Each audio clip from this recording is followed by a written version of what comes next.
9 News at 4 starts right now. The first week of the trial for a former dentist accused of killing his wife is complete. 9 News Investigates has new details from witnesses' testimony.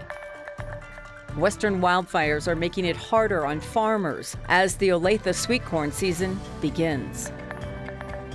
The easiest way to get people sick is if you can't wash your hands. Before you buy food on the street, Steve on your side with what to do to make sure vendors are keeping it clean. And we'll take you out to the ball game. Team coverage before first pitch for the Rockies on KTVD. On the day, someone in James Craig's office conducted computer searches about arsenic. The dentist created an Amazon account and ordered a vial of the poison. That came out during testimony on the 4th day of Craig's murder trial. Thanks for joining us. I'm Kim Christensen. I'm Sam Shocker. Craig is accused of lacing protein shakes with arsenic, cyanide, and a chemical in eye drops in the days before his wife Angela died in March of 2023. Kevin Bond from 9 News Investigates joins us from the newsroom. And Kevin, that was not the only revelation in court today.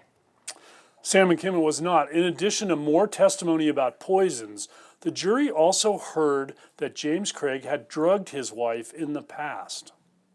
James Craig has been attentive throughout his trial, listening carefully to witnesses and showing emotion at times. Again today, the jury in his case heard extensive testimony about computer searches into poisons and an order for arsenic that was to be delivered to his home.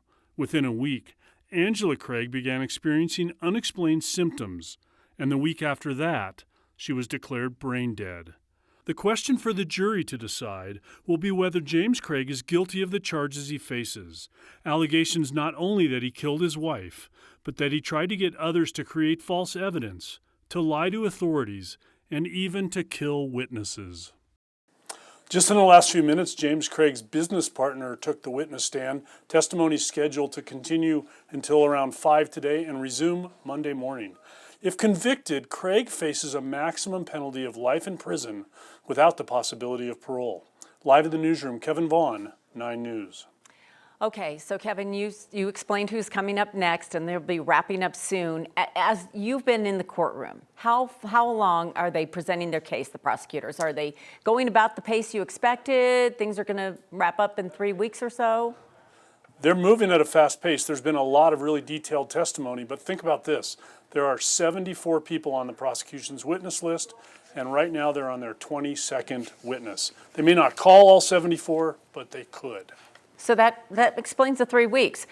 I don't know. I have my own opinion, but what's been the most powerful testimony so far? We've heard from a lot of people. I think it has to be the testimony of James and Angela Craig's 2 daughters. One talked about the fact that her mother was not suicidal, something he has claimed. The other told this story about her father directing her to try to create a fake video that would suggest that Angela Craig was suicidal. Yeah, that's what I was thinking, and I know they had like an emotional support dog with them. I mean, this had to be so difficult for them. The defense, they've been trying to challenge some of this testimony. Have they been able to challenge much that the witnesses have provided so far? They've been able to make some points. For example, there was a woman who testified from one of the companies that sold the poison, and that order was made over the internet by somebody named James Craig. She acknowledged that she had never met James Craig, never talked to him, and could not say for certain who made the order, simply what the name was on that order. But at the same time, that letter that he gave to his daughter for the fake video, in it, he admitted that he bought the poison. So that was sort of one step back, one step forward, one step back for the defense. All right, Kevin, well, we know these are tedious and long days, but they're so important, so thank you so much. Let's take a live look at Coors Field right now. Our Weather Impact team is tracking a hot weekend ahead for baseball. Kind of what you expect, right? I know. Baseball and heat, they go together. We will have the game tonight on KTVD. And if you're heading out to the game tomorrow or Sunday, pack the sunscreen. As Kim said, it's going to be hot. So let's check in now with Corey Reppenhagen. You've been tracking the record. How hot is it going to get, Corey? Yeah, we could be in the middle 90s as we go through the next couple of days. So you know what happens when we get a lot of heat and Coors Field together? You get a bunch of home runs.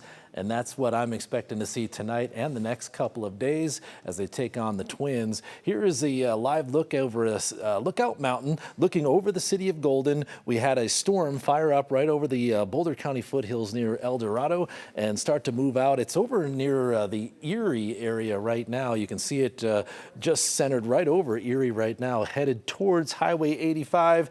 Some really heavy rain in isolated spots with that storm, maybe some pea-sized hail. Quick storm moved right through Greeley as well. So just isolated showers, mostly just really quick bursts of heavy rain, and that's what we'll likely see through the rest of the evening. You can see the showers all across the I-25 corridor.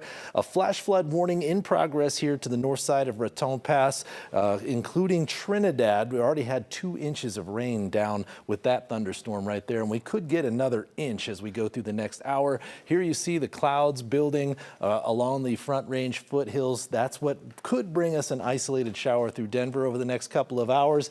92 degrees in downtown Denver right now. I'll have more details on the weekend forecast coming up in just a bit.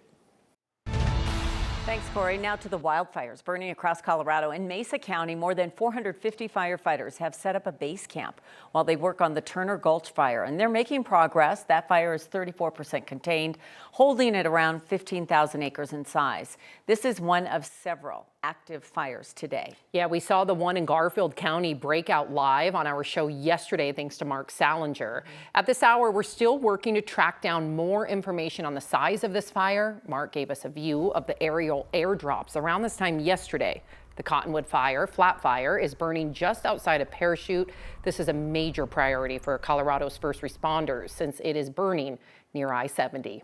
The other large fire on the western slope is the South Rim Fire near Montrose. We got new video from Adams County Fire from the area. The fire is more than 4,000 acres in size, burning a big part of Black Canyon of the Gunnison National Park.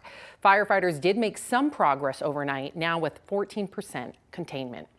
Our team continues to follow updates on fires across the state as they come in. You can find more by texting the word wildfires to 303-871-1491. We will text you back a link to our coverage. Well, the Rockies start the second half of the season tonight at home. Always look ahead to the second half, and you can watch that game from the couch if you're just chilling at home, because we'll be broadcasting the game on KTVD. Our team coverage starts tonight with 9 News sports reporter John Treach. John, how's it going out there? It's pretty warm, but you got a special guest. Absolutely. We're so pumped to have baseball back here at the Cathedral on Blake Street, Coors Field, for Rockies and a very interesting Twins team right now with analyst Ryan Spielbergs. And Spilly, you look at this team, and the obvious is they need to win more games. Sure. But what do you want to see in these final 66? Yeah, I mean, it's a great question. Look, the Rockies have one of the top 5 hardest schedules remaining in baseball. And we don't talk about being a spoiler, but I think for the Rockies, there's a bunch of things that they haven't done well. Defensively, that's first.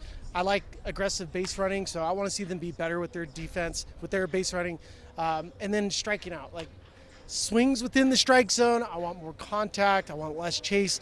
Those are all things that you can manage over the course of time.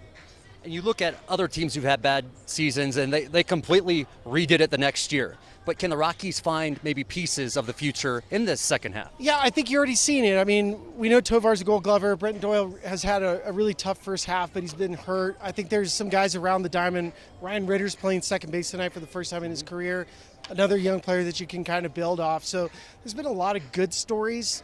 Like Jordan Beck has really turned into a nice player. A lot of people from the outside are like, man, this guy's like a good big leaguer. It's just trying to maintain, the confidence to compete at this high of a level, to get better even though you might not see it in wins, and then to get to a place where you feel like you have an identity when you leave 2025 and you get ready for next year. Never in the Rockies' wildest dreams did they think Matt Holliday's kid would fall to number 4 in the draft. I mean, for morale purposes, that's a huge deal. Can they sign him? That's another question, but how big of a deal is it to get Ethan Holliday drafted? I think it's cool. I mean, I think any of the times where you have somebody with the legacy of Matt Holliday, and I was there when Ethan was born. We held him within hours after he was born. So for me, it's a little bit of a full circle moment. I hope he signs. It's a pretty high slot value, so hopefully he gets close to that. But I think the overall legacy of what Holliday brought, and then knowing that this is one of the best players in the world, in the country, that can just get drafted, that part is like my favorite part about it. We are being accosted by players behind us. It's the way it goes. Well, thank you to Spilly, and we'll hear more at 4:45. Back to you guys. We've been watching that. That's been so fun. They're like giving it a little push on the back, a little high five. That's great. Thank you, John.